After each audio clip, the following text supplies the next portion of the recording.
Hello students. आज की इस वीडियो में हम क्लास 10th का चैप्टर 4 क्वाड्रेटिक इक्वेशन की एक्सरसाइज 4.1 का क्वेश्चन नंबर 2 कवर करेंगे। और स्टूडेंट्स, इस एक्सरसाइज का इंट्रोडक्शन प्लस में क्वेश्चन फर्स्ट की वीडियो का लिंक आपको डिस्क्रिप्शन में मिल जाएगा, आप उसको ही वहां जाके देख सकते हैं। तो हम अपनी नेक्स्ट स्लाइड से स्टार्ट करते हैं। क्वेश्चन नंबर 2, ये हमारा क्वेश्चन नंबर 2 कह रहा है कि भाई रिप्रेजेंट द फॉलोइंग सिचुएशन। कुछ हमें सिचुएशन दी हुई है क्वेश्चन नंबर 2 में, कुछ पार्ट्स हैं इसके। जो भी ये सिचुएशन दी हुई है इनको क्वाड्रेटिक इक्वेशन की फॉर्म में कन्वर्ट करना है। किसकी फॉर्म में कन्वर्ट करना है? क्वाड्रेटिक इक्वेशन की फॉर्म में। अब देखो, जो क्वाड्रेटिक इक्वेशन पढ़ रहे हैं इसमें सिंगल वेरिएबल पढ़ रहे हैं। क्या पढ़ रहे हैं स्टूडेंट्स? Single variable. जब हमने थर्ड चैप्टर हमने करा था वहां पे 2 वेरिएबल इक्वेशन थी, तो जो चीज हमें फाइंड करनी होती थी तो उसको हम एक को x मानते थे, एक को y मानते थे। लेकिन यहां पर ऐसा नहीं करना, हमें यहाँ पे हमें सिंगल वेरिएबल में कन्वर्ट करना है। तो अब देखो सिंगल वेरिएबल में कैसे हम इक्वेशंस बनाएंगे क्वाड्रेटिक इक्वेशन। सबसे पहले क्वेश्चन पढ़ते हैं। कह रहा है कि भाई the area of rectangular plot is 528 metre square. Area of rectangular plot कितना दिया हुआ है? 528 मीटर स्क्वायर।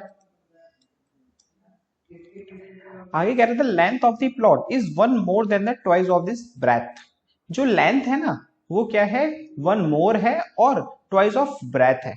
ब्रेथ का क्या है? डबल है। तो काम करते हैं, हम लेट कर लेते हैं। Let breadth of rectangle plot is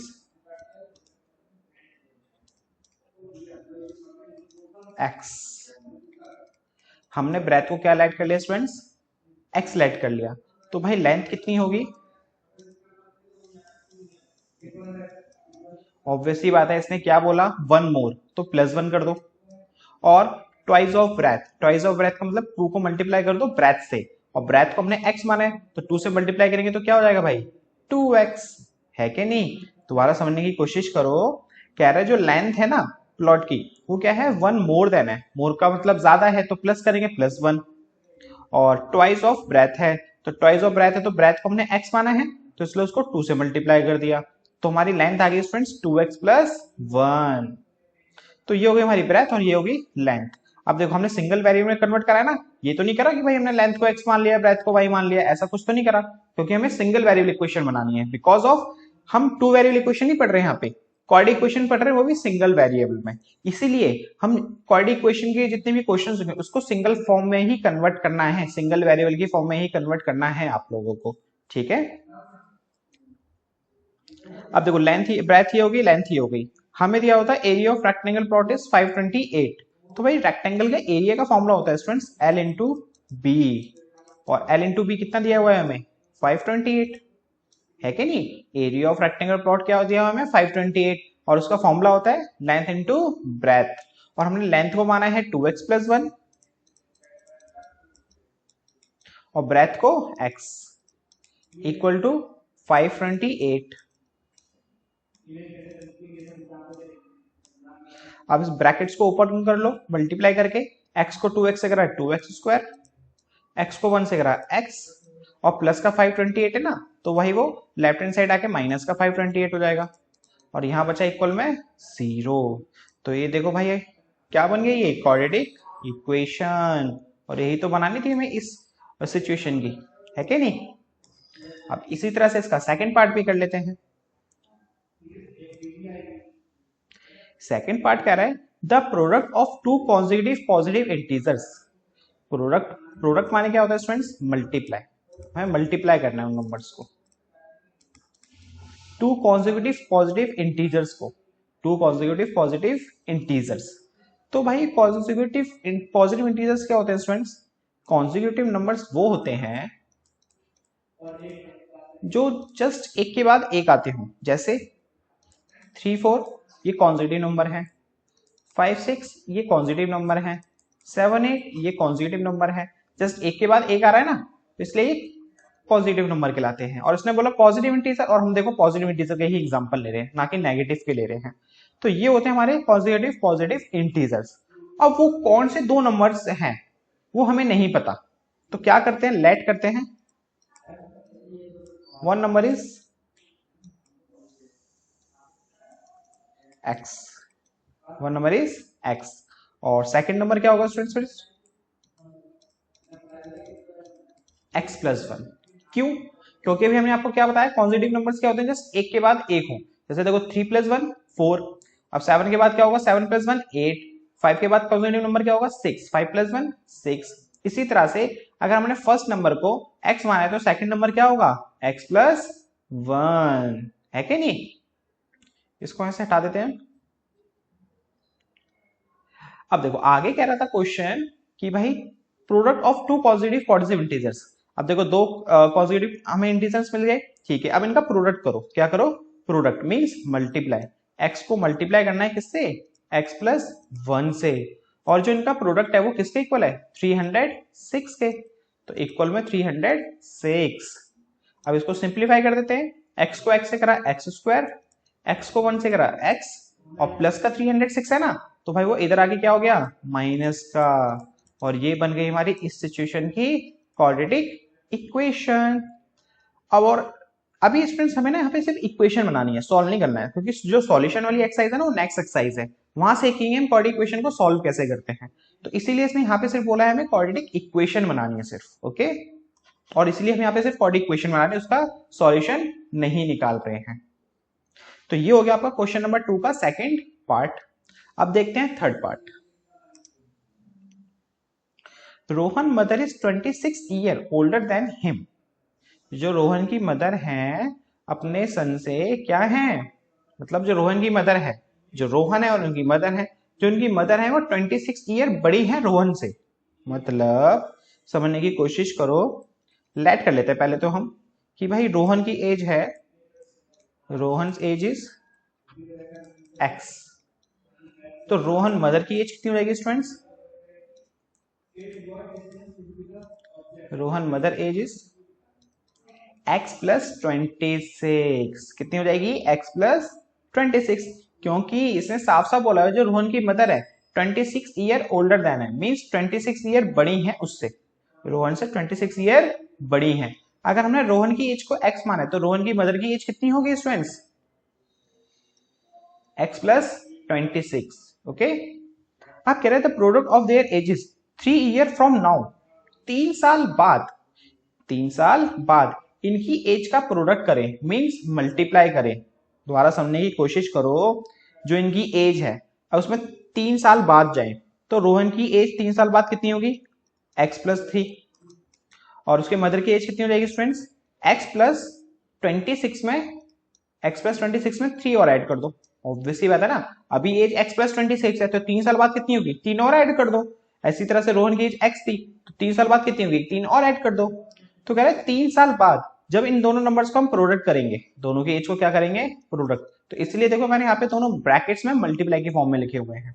जब इनका प्रोडक्ट करेंगे तो वो इक्वल आएगा स्टूडेंट्स किसके, 360 के, किसके इक्वल आएगा, 360 के। अब ये बन गई हमारी इक्वेशन, इसको सिंप्लीफाई कर देते हैं तो प्रॉपर इक्वेशन बन जाएगी। ये हमारा x प्लस 3 और ये हमारा x plus 26 plus 3 29 equal to 360। अब इसको करते हैं सिंप्लीफाई। कैसे करते हैं स्टूडेंट्स, जब दो ब्रैकेट्स में नंबर्स हो तो x को, जो उसकी फर्स्ट टर्म है, इसको पहले पूरे ब्रैकेट से मल्टीप्लाई, x प्लस 29 से, और 3 को जो उसका सेकंड नंबर है इसको भी पूरे के पूरे सेकंड नंबर के ब्रैकेट्स के मल्टीप्लाई कर दो, इक्वल टू 360। x को x से करा x स्क्वायर, x को 29 से करा 29x, 3 को x से करा 3x, और 3 को 29 से करते हैं 2 9 जा 27 का 2, और 3 2 जा 6, और ये 8 आ गया यहाँ पे 87 इक्वल टू 360। ये x square 29x plus 3x students, ये हो गया हमारा 32x, और ये प्लस में 87, और ये प्लस का 360 है ना, तो भाई ये इधर आके हो गया माइनस का 360 और वहां क्या बचा 0। तो इक्वेशन बनी हमारी students x square plus 32x और 87 में से 360 माइनस कर देते हैं क्योंकि प्लस माइनस क्या होता है माइनस।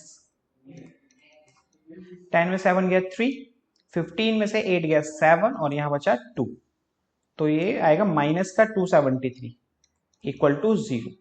माइनस में क्यों आया क्योंकि बड़ा नंबर माइनस का है 360 है कि नहीं, इसलिए माइनस का 273 आया।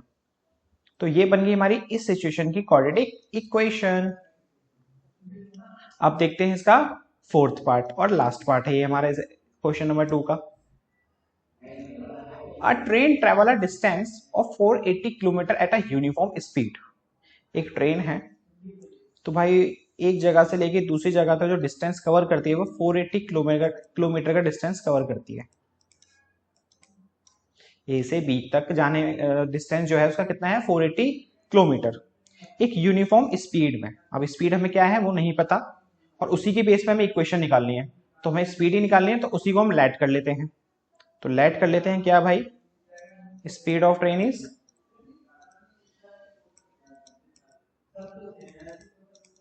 x kilometre per hour. अब आगे कह रहा है students if the speed had been 8 kilometre per hour less.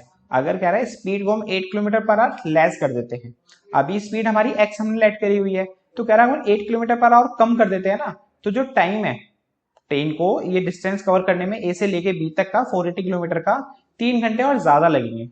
Obvious सी बात है भाई कि स्पीड ऑफ ट्रेन में अगर कम कर दूंगा, स्पीड ऑफ ट्रेन में क्या कर दूंगा कम कर दूंगा, तो ऑब्वियसली टाइम ज्यादा लगेगा।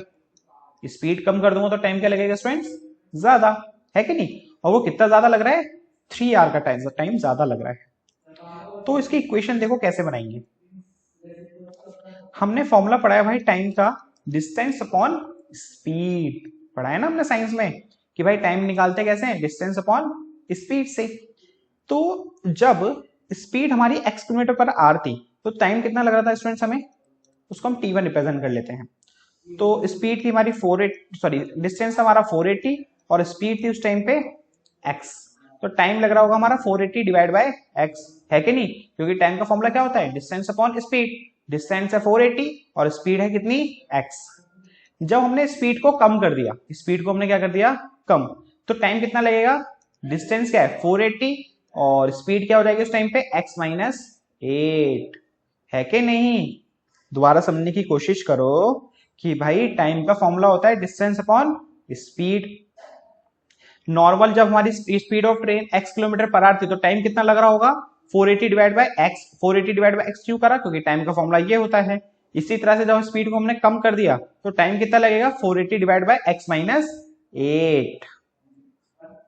अब ये देखो इन दोनों को टाइम का डिफरेंस कितना होगा स्टूडेंट्स 3 आवर का, क्योंकि इसने साफ साफ बोला हुआ है अब टाइम क्या लग रहा है ज्यादा लग रहा है 3 घंटे का, तो इसका मतलब इन दोनों के टाइम के डिफरेंस जो होगा वो कितना होगा 3 आवर का होगा। अगर मैं 480 बाय x माइनस 8 में से माइनस कर दूं 480 बाय x तो वो इक्वल आएगा किसके 3 के, क्योंकि ये जो हमारा T2 लिखा है हमने, ये जो T2 टाइम है वो क्या है ज्यादा टाइम ले रहा है बिकॉज ऑफ स्पीड कम है, और जो T1 की स्पीड ज्यादा है तो ये टाइम कम लेगा, तो इसलिए ज्यादा वाला नंबर पहले लिखा कम वाला नंबर बाद में। और इन दोनों का सबट्रैक्ट कितना होगा स्टूडेंट्स 3, बिकॉज ऑफ टाइम का डिफरेंस है उनका 3 आवर का। अब ये बनी इसकी इक्वेशन। अब इसको करते हैं भाई सिंप्लीफाई और बनाते हैं प्रॉपर इक्वेशन। अब स्टूडेंट जब भी फ्रैक्शंस के क्वेश्चंस आ जाए ना तो भाई उसको कैसे करना, देखो नंबर्स होते हैं तो हम एलसीएम लेके सॉल्व करते हैं, लेकिन यहाँ पे तो अल्फाबेट्स हैं, तो कैसे करोगे आप इसको, जो डिनोमिनेटर के नंबर्स है ना उसको मल्टीप्लाई कर लो डिनोमिनेटर में ही, x माइनस 8 को x से मल्टीप्लाई कर लो तो ये आ गया एक्स स्क्वायर माइनस 8x, और उसके बाद आप इसको क्रॉस मल्टीप्लाई करो, x को 480 से तो 480x माइनस का माइनस, और फिर x माइनस 8 को 480 से, x माइनस 8 को अब इस वाले क्रॉस को इससे, देखो पहले हमने क्या करा इसको इससे तो 480x, अब x माइनस 8 को किससे करेंगे 480 से। तो कुछ इस तरह से फ्रैक्शन के क्वेश्चन को सॉल्व करते हैं। तो भाई x माइनस 8 को 480 से करते हैं, तो 480 को पहले x से करेंगे तो 480x, फिर 480 को माइनस 8 से करेंगे तो बाहर माइनस है तो साइन क्या हो जाएगा प्लस, जब ये बाहर माइनस का होता है तो माइनस माइनस क्या हो गया प्लस। अब 8 को 480 से मल्टीप्लाई कर देते हैं, 8 को 0 से करा 0, 8 को 8 से करा 64 का 6 कैरी, 8 4 32, 32 और 6 38, तो 3840 और इक्वल में क्या लिखा हुआ है स्टूडेंट्स 3। अब देखो प्लस का 480 माइनस का 480 तो ये तो हो गया भाई कैंसल आउट, तो बचा हमारा 3840 डिवाइड में एक्स स्क्वायर माइनस 8x और इक्वल में 3 के नीचे कुछ नहीं है तो 1। अब इसको कर देंगे हम क्रॉस मल्टीप्लाई, 3 को एक्स स्क्वायर माइनस 8x से करेंगे तो आएगा भाई 3 को एक्स स्क्वायर से करा 3x स्क्वायर, 3 को 8x से करा 24x इक्वल में 3840 को 1 से करा 3840 और ये प्लस का 3840 है, लेफ्ट हैंड साइड आके क्या हो जाएगा माइनस का 3840। ये बन गई स्टूडेंट्स हमारी इसकी क्वाड्रेटिक इक्वेशन। तो कुछ इस तरह से करेंगे इस क्वेश्चन को। तो इसी क्वेश्चन के साथ स्टूडेंट्स हमारा क्वेश्चन नंबर 2 भी कंप्लीट हो गया और एक्सरसाइज 3.1 के दोनों क्वेश्चंस भी कंप्लीट हो गए हैं। अब नेक्स्ट वीडियो में हम करेंगे 3.2 का इंट्रोडक्शन। अब मिलते हैं आपसे स्टूडेंट्स नेक्स्ट वीडियो में।